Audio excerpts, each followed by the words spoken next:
ಪ್ರೀತಿಯ ಓದುಗ ಬಂಧುಗಳಿಗೆ ಈ ನಿಮ್ಮ ಶಿಲ್ಪಾ ಎಂ ಶಿವಪಾರು ಮಾಡುವ ನಮಸ್ಕಾರಗಳು. ಕಲ್ಯಾಣ ಪ್ರೇಮ ಕಲ್ಯಾಣ ಭಾಗ 2 22ನೇ ಸಂಚಿಕೆ. ರುದ್ರಪ್ಪರ ಏಟಿಗೆ ಧನಂಜಯ ಉಸಿರು ಕೂಡ ಬಿಡಲಾಗಲಿಲ್ಲ. ಬಿಟ್ಟು ಬಿಡದೆ ಮುಷ್ಟಿ ಕಟ್ಟಿ ಅದೆಷ್ಟು ಕೊಟ್ಟರೋ ಅವನ ಮುಖ ಕೆನ್ನೆ ಹೊಟ್ಟೆ ಎಂದು ಮೂಗು ತುಟಿಯಿಂದ ರಕ್ತ ಒಸರಿತು.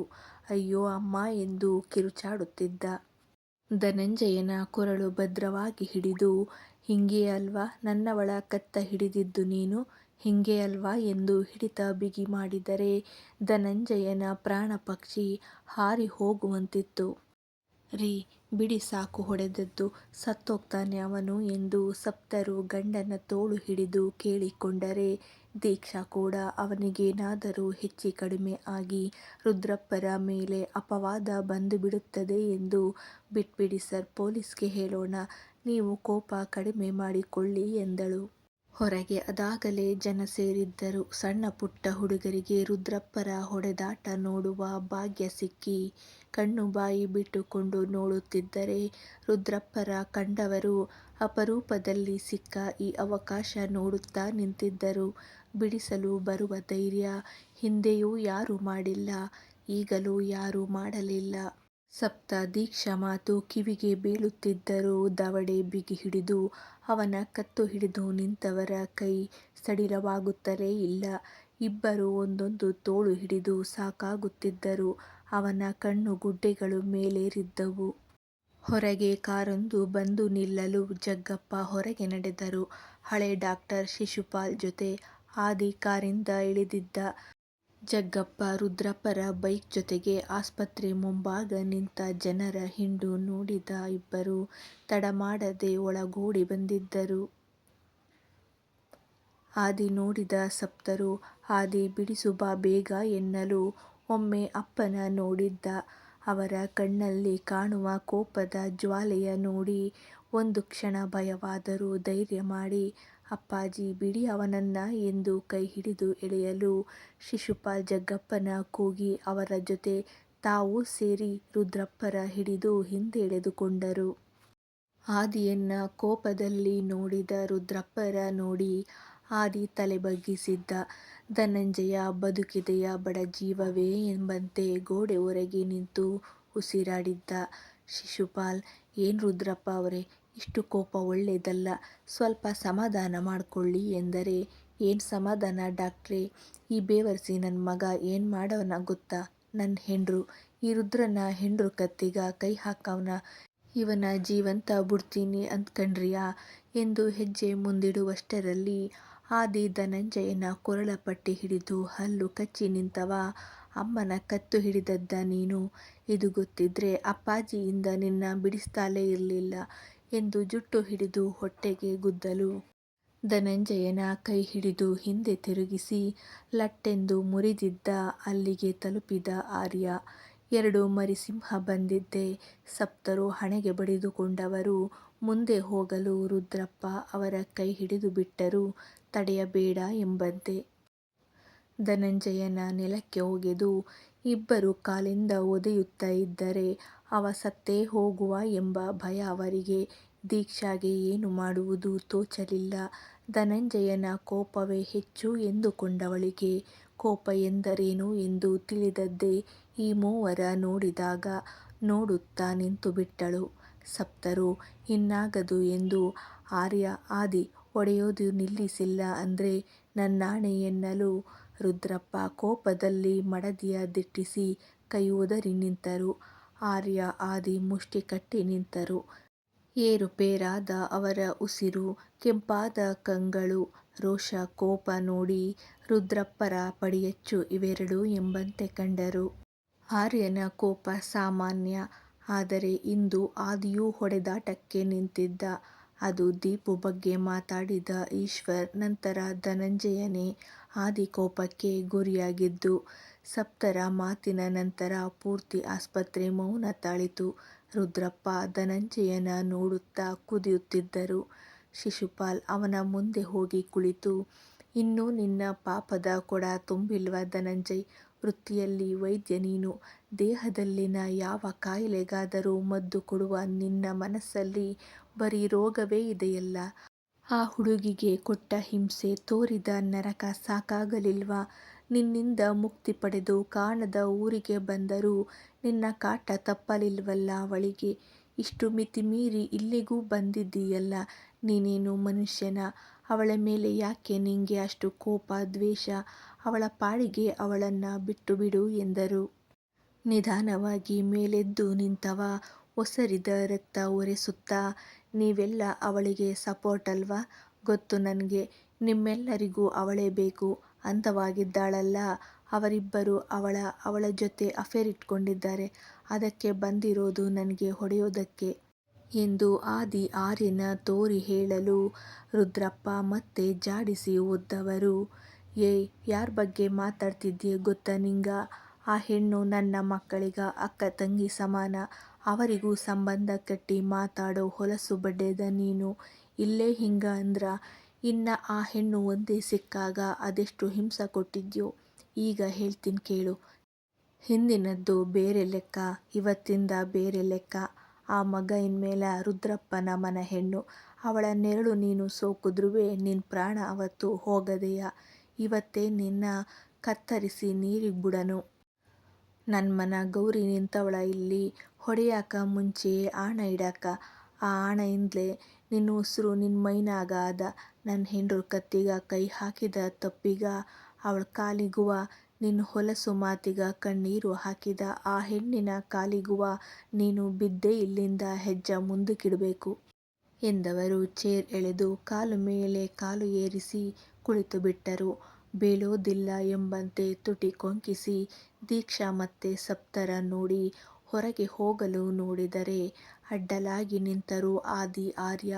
ಹಿಂದೆ ಜಗ್ಗಪ್ಪ ಸೇರಿದಂತೆ ಎಲ್ಲ ಜನರು ಒಳಬರಲು ಎಲ್ಲರ ಮುಖದ ಕೋಪ ನೋಡಿ ರುದ್ರಪ್ಪರತ್ತ ನೋಡಲು, ನಾನ್ ಹೇಳಿದ್ದು ನೀನ್ ಮಾಡಗಂಟ ನಿನ್ನ ಹೋಗಾಕ ಚಿಕ್ಕ ಮಗನೂ ಬಿಡಾಕಿಲ್ಲ ಎಂದರು. ಹೇಯ್ ನನ್ ಮಗ್ನೆ ಬೀಳ್ಲ ಕಾಲಿಗ, ರುದ್ರಣ್ಣ ಹೇಳ್ನಿಲ್ವಾ ಎಂದು ಗುಟುರು ಹಾಕಿದ್ದರು ಒಬ್ಬರು. ಬಿದ್ದನೋ ಬೀಳಲ್ವೋ ಕೇಳ್ಲ, ಎಳಕಂಡೋಗಿ ಕತ್ಲೆ ಕೋಣೆಯಾಗ ಕೂಡಾಕಿ ಅನ್ನ ನೀರು ಇಲ್ದಂಗ್ ಮಾಡವ ಇನ್ನೊಬ್ಬ ಕೂಗಿದ್ದ. ಏನ್ ನೋಡ್ತಾ ನಿಂತಿದ್ದೀರ್ಲ? ರುದ್ರಣ್ಣನ ಮಾತೆ ಕೇಳ್ಲಿಲ್ಲ ಅಂದ್ಮ್ಯಾಲ ಇನ್ನೇನ್ ನೋಡ್ತಾ ನಿಲ್ಲದು? ಎಳೆದು ಕೊಡ್ಲ ಈಚಿಗ, ಬುದ್ಧಿ ಕಲಿಸಮ್ಮ ಎಂದೊಬ್ಬ ಕೂಗಿದ್ದ. ಧನಂಜಯಗೆ ಭಯವಾಯ್ತು. ತುಟಿ ಬಿಗಿ ಹಿಡಿದು ಸಪ್ತರ ಮುಂದೆ ನಡೆದವ ಬಗ್ಗಿ ಅವರ ಕಾಲಿಗೆ ಕೈ ಸೋಕಿಸುವಷ್ಟರಲ್ಲಿ ಆರ್ಯ ಮೊಣಕೈನಲ್ಲಿ ಅವನ ಬೆನ್ನಿಗೆ ಗುದ್ದಲು ಪೂರ್ತಿ ದೇಹ ಕೆಳಗೆ ಬಿದ್ದು ಅವನ ತಲೆ ಸಪ್ತರ ಕಾಲಿಗೆ ಸೋಕಿತ್ತು. ಆರ್ಯ ಎಂದು ಗದರಿದ್ದರು ಸಪ್ತ. ಅವನೇನು ತಲೆ ಕೆಡಿಸಿಕೊಳ್ಳದೆ ಧನಂಜಯನ ಶರ್ಟ್ ಹಿಡಿದು ಮೇಲೆತ್ತಿ ದೀಕ್ಷಾ ಮುಂದೆ ತಳ್ಳಿದ್ದ. ದೀಕ್ಷಾ ಕಾಲಿನ ಮೇಲೆ ಬಿದ್ದವ ಬುಸುಗುಟ್ಟು ಎದ್ದು ನಿಂತ. ಹೆಂಡ್ರು ಅಂದ್ರ ನೀನೇನೇ ಅಂದ್ರುವೆ ಅನ್ನಿಸ್ಕಂಡು ತಲೆ ಬಗ್ಗಿಸಿ ಇರ್ಬೇಕೇನ್ಲ?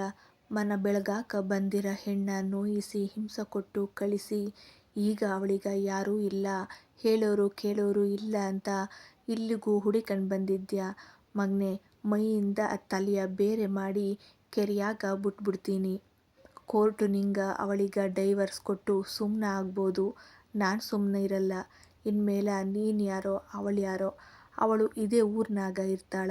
ತಾಕತ್ತಿದ್ರ ಈ ಊರಿನ ಯಾವ ಮೂಲೆಯಲ್ಲಾರ ರಾತ್ರಿ ಕಳದು ಬೆಳಗ್ಗೆ ಮಾಡ್ಲ ನೋಡ್ತೀನಿ.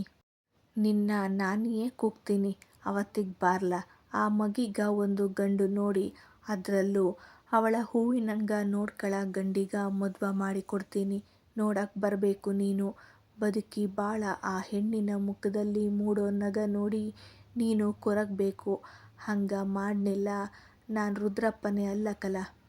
ಡಾಕ್ಟ್ರಮ್ಮ, ಯಾರಾರ ಯಾರ್ಮನ ಹೆಣ್ಣ ನೀನು ಅಂದ್ರ ಧೈರ್ಯವಾಗ್ಯೋಳು, ಈ ರುದ್ರಪ್ಪನ ಮನ ಹೆಣ್ಣು ಅಂತ ಎಂದರು. ಧನಂಜಯ ಹೊರಗೆ ನಡೆದರೆ ಆಳಿಗೊಂದು ಎಂಬಂತೆ ಹೊರಗಿದ್ದವರೆಲ್ಲ ಒಂದೊಂದು ಕೊಟ್ಟೆ ಕಳಿಸಿದ್ದರು. ಕಾರಿನ ಗಾಜು ಪುಡಿಪುಡಿ. ಅವನ ಕ್ಲಿನಿಕ್ ಬಾಗಿಲು ಮುರಿದಿತ್ತು. ಇನ್ನು ಮನೆ ಕೇಳೋದೇ ಬೇಡ. ಈಗಾಗಲೇ ಬಟ್ಟೆ ಗಂಟು ಹೊರಗೆ ಬಿದ್ದಿರುವುದು ಎಂದು ದಡ್ಡ ಕೂಡ ತಿಳಿಯುವ. ಕಾಲೆಳೆದುಕೊಂಡು ಬೀದಿ ಕೊನೆ ತಲುಪುವಷ್ಟರಲ್ಲಿ ಕಾರೊಂದು ಮುಂದೆ ನಿಂತಿತ್ತು. ಕೈಕೊಟ್ಟು ಒಳಗೆ ಹತ್ತಿಸಿಕೊಂಡು ಹೊರಟಿದ್ದು.